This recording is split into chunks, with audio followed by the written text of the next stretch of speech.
경제라고 하는 것은 개인적으로, 사회적으로, 국가적으로 우리 삶의 근간을 이루고 있는 아주 중요한 개념입니다. 뉴스에서도 또 우리가 평상시 하는 이야기 가운데에도 얼마나 이 경제라고 하는 것이 많은 비중을 차지하고 있는 주제입니까? 사실은 너무 크고 포괄적인 개념이어서 한마디로 설명하기가 쉽지 않은 것이 사실입니다. 성경적인 관점에서 경제란 것이 무엇이고 왜 생겼는지 이 경제의 본질을 살펴보고 우리 그리스도인은 경제에 대해 어떤 관점과 자세를 가져야 하는지 이것을 살펴보는 것은 아주 의미 있는 일이라고 생각합니다. 그래서 앞으로 몇 차례에 걸쳐서 이 경제에 대해서 여러분들과 함께 나눠보려고 합니다. 성경은 보이지 않는 만물이 하나님으로 말미암았고 하나님을 위해 창조되었다고 말씀합니다. 물질적인 것뿐만 아니라 정치, 경제, 사회, 문화, 교육 이런 인간의 제도 역시 하나님으로 말미암았고 하나님의 목적을 위해 생긴 것이라고 말씀하는 것입니다. 경제도 이런 큰 틀에서 하나님으로 말미암았고 하나님의 목적 안에서 어떤 위치와 역할, 어떤 의미를 가지고 있다고 말할 수 있습니다. 하나님은 이 지구와 우주를 창조하시고 인간에게 하나님을 대신해서 창조된 만물을 관리하라는 청지기적인 사명을 부여하셨습니다. 하나님이 창조하신 피조세계를 관리할 뿐만 아니라 그 안에 주어진 자원을 탐구하고 개발해서 서로의 필요를 섬기면서 성장하고 발전하고 번영하는 것을 사명으로 주셨습니다. 달란트 비유에서도 이런 하나님의 뜻은 잘 나타나 있습니다.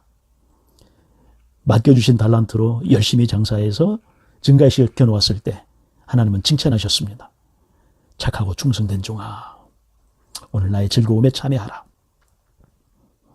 하나님이 맡겨주신 것으로 우리가 뭔가를 해서 증가시켜 놓고 다시 말하면 성장하고 발전시켜 놓는 것은 우리를 향한 하나님의 뜻입니다.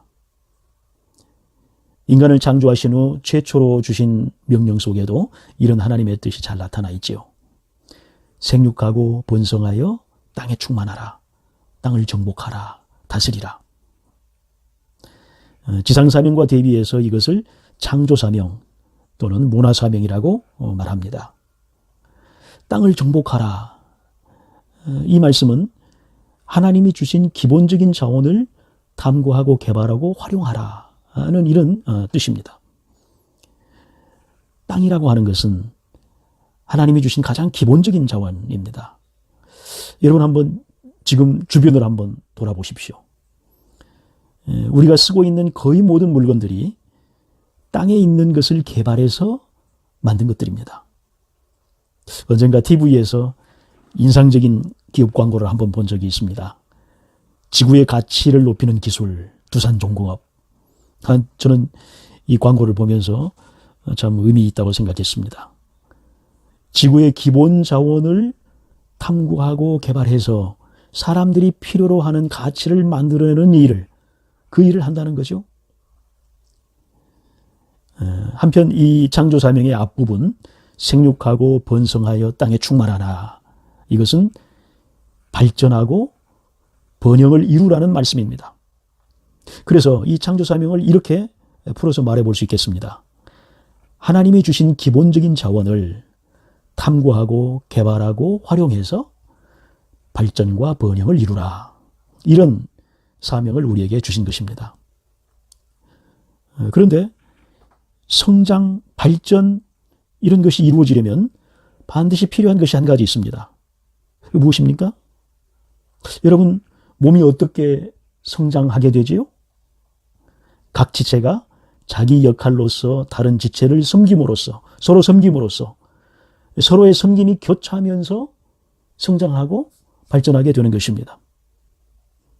그렇기 때문에 발전하고 번영하는 이 하나님의 목적이 이루어지기 위해서는 각 멤버들이 각자 주어진 은사를 따라 서로의 필요를 섬기는 것이 필수적입니다.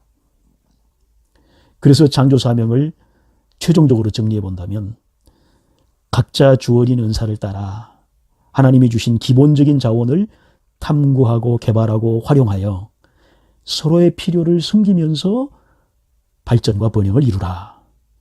이렇게 정리해 볼 수 있습니다. 경제는 본질적으로 이 하나님의 목적, 이 창조 사명으로부터 나온 것입니다. 이제 다음 시간에 좀 더 구체적으로 진행해 보도록 하겠습니다.